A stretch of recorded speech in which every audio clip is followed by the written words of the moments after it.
Hey, what's going on everybody, and welcome back to the Whiskey Cove. And on today's episode, we look at the absolute magical pairing that is whiskey and cigars and talk about some of the best pairings that you can probably get and why it makes sense to pair them. Run the video.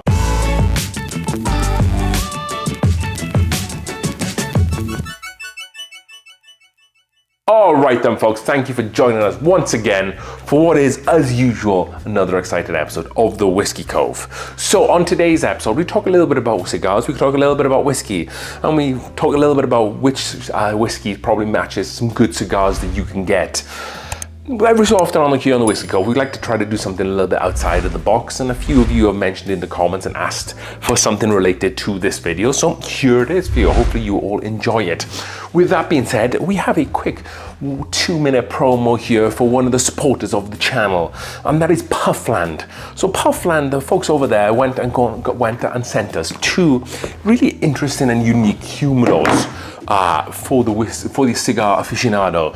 So Puffland, you can find them on Amazon or puffland.com. We'll put some links down in the description below. But before you skip over this advert, you might want to stick around, because one of the main reasons that I was open to having them sponsor today's episode was the excellent value and quality of these 2 products. Because I think both of these, the ones you see in front of you, are $30 only shipped to your door, which is phenomenal value for money, but I will tell you a little bit more about them. They also have a 10% off coupon if you go over to puffland.com, and that 10% off is the Whiskey Cove 10, which will get you another $3 off or so, so they work out close to like 27 bucks. So you have 2. They have the kind of the standalone everyday humidor. This isn't too big, for $27 as well. It has a digital dial on the front. You open it up like so, and it has a nice little piece of wood separator in the middle there that you can kind of separate the 2 compartments. You also have this really awesome, unique kind of little humidor here that you put distilled water on, and then you can take the wood out in the middle, and then it turns to something that's almost a little bit bigger, so you can put your big Churchills in there. So this is a really great starter humidor for you folks there, and it's something that you can kind of manage yourself with distilled water and keep looking at the digital dial to try to get it to the place that you want it to be. For 27 bucks, it's glass, Spanish cedar, it's really well crafted. I've had the digital dial on the front running for about a couple of weeks now, no issues with that, but it also has an interchangeable battery on the underneath there. And then the second one, which is what I really like the most, is this really nice padded, it has a really good quality leather there, padded travel case here. And as you can see just by opening it up, look how pretty cool that just looks there. You have the humidor part here that you add a couple of splashes to. You have the lighter that comes with it as well. For $30 you get this really high quality lighter. You don't get the cigar sadly, but it has again that Spanish cedar inside of it as well. And it just really does feel like a phenomenal good quality. Has a pouch on the back here so that you can put your cigar cutters. I like to use the kind of V-style cutters for my cigar. But this isn't something that you can buy and probably just try to keep as your regular humidor. Yes, you can probably get away with doing that, but this is awesome for me. And I like to go camping a lot. I like to go and do some drives, and I can carry a bunch of cigars here, top it up maybe once a week for the humidor with a couple of drops of water. And I can tell you with both of these humidors, as soon as you open, you stick your nose in, you get that Spanish cedar, nice oily cigar wrap note in there. So again, thank you to the folks over puffland.com for supporting this video and sending us these 2 great humidors, and for the low price of like $30, phenomenal value for money. Go over, you can find them on Amazon, search Puffland humidors, or if you want the 10% off, go over to puffland.com, the Whiskey Cove 10, use that coupon code there. They also have some really high quality humidors there that you might want to check out too whilst you're there. Thank you to Puffland, and thank you to you folks for watching today's sponsor. All right then folks, let's dive into today's video, shall we? So let's talk a little bit about cigars and how I pair my cigars with whiskey. So I do have a little bit of a culinary background, so I can kind of gauge flavors and what comes together quite well. And one thing that you'll learn while cooking food, mixing drinks, doing cocktails and cigars is you never want to try to bring the same flavors together. You want alternative flavors that kind of marriage and bring out something very unique in each other. So you have a couple of different types of cigars. I'm not going to go through every single cigar, but just just some examples. You have something like this Oliva. This is a Connecticut wrapper. It's going to be a little bit more mellow, more creamier, more neutral flavors. It's not going to be too spicy, too smoky. And then you're going to have something like this Camacho, the Scorpion Camacho, that has a little bit of a darker, like almost like Habana seed, Nicaragua grown leaf here. You're going to get a little bit more of those like traditional loose leaf tobacco notes, maybe a little bit more spice there as well, but it's kind of like an increase on this Connecticut wrapper. And then you're also going to go with this darker one here. As you can tell, very, very, very dark. This is a Julio Cesar cigar. And just by smelling it, it takes on a lot of the Spanish cedar that I have in the humidors here, which is awesome, what you want when you're aging cigars. But also as well, it's very resiny, very oily. And again, you're gonna get a lot of spice with this one. And you also have some in between. This is like a little bit lighter, somewhere in between the Connecticut and then the Habana seed wrapper there, and then the broadleaf. It's a little bit almost yellowy. It just depends on where you get your wrappers and the tobacco that's in the cigars, whereas Ecuador, Cameroon, all over the world really, there are places that can do it. So you're gonna get different flavors from the different cigars. So you need to keep that in mind. So I really like to smoke the Oliva Connecticut wrapper. You know, it's really nice and mellow. You get some really great flavors from it as well, but it's nothing too overpowering. It's a nice after dinner cigar, it's a nice breakfast cigar. However, what it does, it probably for me creates the biggest palette that you can mix with whiskeys. So we'll start here. What would be a good whiskey for a lighter cigar? So there are some traditional schools of thoughts when it comes to whiskey, and that is cigar batch whiskey. So this is a cigar batch whiskey, or cigar blend whiskey. So is this one. John J. Magnus and Copper Sky, and both very, very good whiskeys in their own right.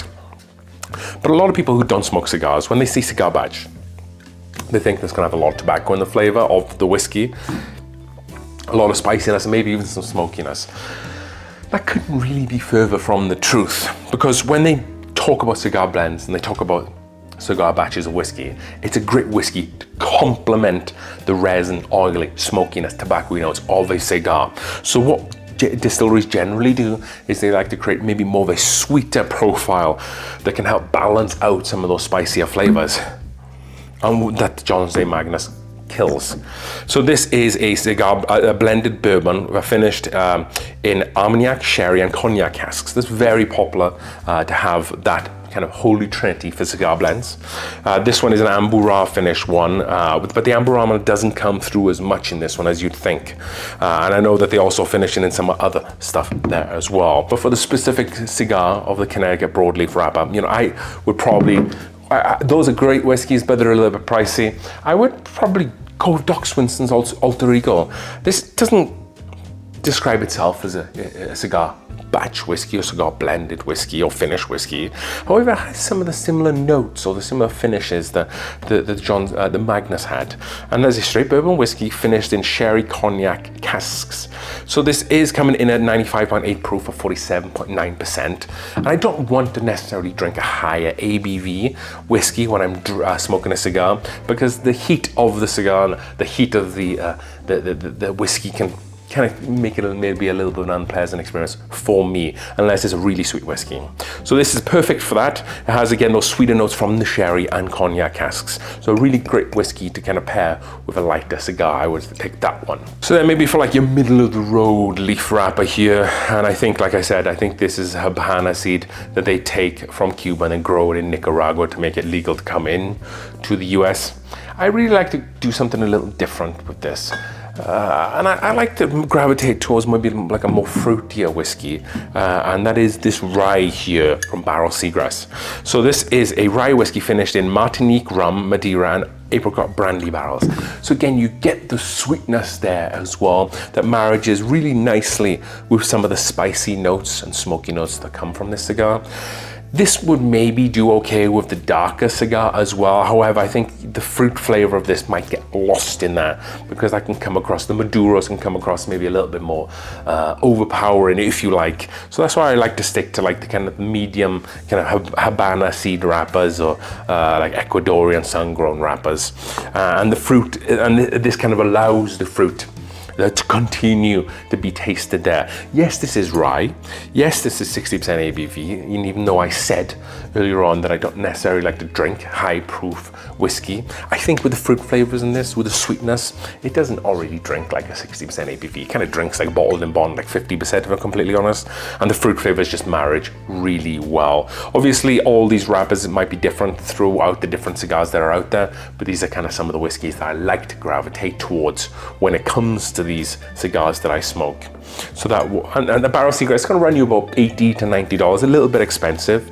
So you might only want to crack this open when you have a nice cigar to pair with it, or just do it whenever you feel like it. It's completely up to you. Next up, we have the Julius Caesar Maduro, darker flavors, molasses, the burnt caramels, some of those more traditional whiskey notes. This is going to come across quite spicy, so you want to stay away from something like a Knob Creek or Booker's. I think a Knob Creek or Booker's would probably work better with something that's a little bit more mellow. Like I said, this is almost like a blank canvas. Just about every whiskey can pair with that, and maybe something a little bit more spicier can really balance out some of the mellow notes there. But with the Julio Cesar, you want to maybe get something a little bit more sweeter to kind of reel in kind of those smoky notes and that kind of spicy notes. The Doc Swansons would have done really well here, but I also like to stick to the rye, and I think a double oaked from Sagamore is a really great addition to this. I think that yes, it has some of the burnt caramel notes, but it's not kind of like ashy and campfire that you'll get from this cigar. And if that's something you can't find, and probably another whiskey that you can't find, this is a distillery here in Colorado, 291. This one is a Colorado rye whiskey finished in aspen staves and then finished in a maple syrup barrel. So a lot going on with this one, but some of those nice clean aspen wood notes with that maple syrup really does go well with the Maduro cigars. I really like to gravitate towards this one quite a lot, just because the sweeter and like that viscosity helps balance that out. This is a favorite here of the Whiskey Cove, the double oaked. If you can find it, you're probably paying like $50 to $60. This one is more leaning more towards $100. But what I want you to keep in mind is if it's spicy, you probably want to go light and sweeter. If it's kind of medium, you can play around with maybe something a little bit more fruitier at that point, something that has a little bit more of a finish to it. And then if it's completely light, that's almost going to be like your blank canvas, where you can basically just pair it with anything, and you can you can just go over and trial and error with this. You'll find a whiskey that really fits. And for me, it was that Doc Swanson's. But also as well, I can drink it with something that's like Rare Breed. I think Rare Breed is a really great whiskey for that Connecticut broadleaf, because it reminds me of something like a Jim Beam. You know, it has the spicy notes, it has some of that Jim Beam funk here. And I think that it can bring on the spice to the cigar. So what you kind of do when you drink whiskey and cigar together, they can almost unlock different flavors in each other. Like I might not have been able to pick up a flavor from this, and it's only until I've started smoking this that I'm like, this whiskey is completely changed and evolved. It's almost lightened up different parts of my palate here, and that goes for any cigar really, and any whiskey pairing. It's all about trial and error. But I think we discussed a few different whiskeys here today. I'd love to hear your whiskey combinations and cigar combinations. I am someone who doesn't really fall on the same cigars and whiskey and stick with them. I do like and gravitate a lot towards the Olivas, and also Monte Cristos as well is probably my two favorite cigars that I smoke. I don't smoke that much, but a nice cigar and a nice glass of whiskey is a great way to just relax after a hard week's work. So definitely let me know down below. I'd love to hear from you folks what you're drinking with your cigars, and maybe something I have and I want to try that as well. And if you haven't already, go over to puffland.com, the folks who are sponsoring today's video. Don't forget to use the code TheWhiskeyCove10 for 10% off your order. And like I said earlier on, these things, especially this one, both of them are fantastic, and for like $30 to start your own little humidor. Really great value for me. I can't stress that enough. As we say on this channel, as we drink through the world's whiskeys, and I guess smoke through the world's cigars, one stogie, one glass at a time. Thank you for joining us. Cheers.